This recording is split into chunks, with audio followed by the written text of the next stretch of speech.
In Audio Reviews Audio Media at part 121, The Great Gatsby. I did a video a few months ago analyzing all 15 Gatsby adaptations, so I know the story painfully well. But I realized after adaptation 2 that Gatsby is a lying conman bootlegger, and somehow I missed that both times I read the book, and I didn't get why.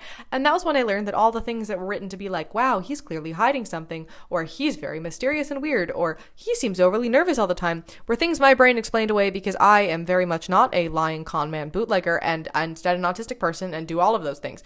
Such as the fact that Gatsby is moving all the time. He's super restless. He's constantly tapping his toe or fidgeting. It's mentioned several times. There's also a scene where he is telling Nick his backstory, and it sounds like he memorized a monologue about a cool backstory, and he had all the props in him to help illustrate it. And I was like, aw, he's such a nervous, shy little man that he has to memorize scripts. He's doing so great. He also has a lot of friends because he is everywhere and he is friendly, but he doesn't actually have anyone who knows him more thoroughly because he doesn't know how to have proper human connection beyond business connection, because business connection is just a social script and human connection is complicated and vulnerable.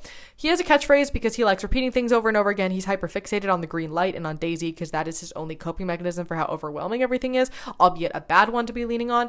I also saw that situation as tied into his clear PTSD from the war. PTSD and autistic traits can often be hard to distinguish from each other, but the whole point of these things is to show how manufactured Gatsby really is. But if anything, I think having this instead be a clue to the fact that he is autistic and has had to learn to mask not just because he wants to get the money and social capital to end up with Daisy, but because he needs to survive, is even more indicative of how truly troubled he is, and also the wider messaging of the overall futility of the American dream. And also, when we try to play off this character as likable rather than creepy, the solution is always to play him autistic anyway, so why not play with that?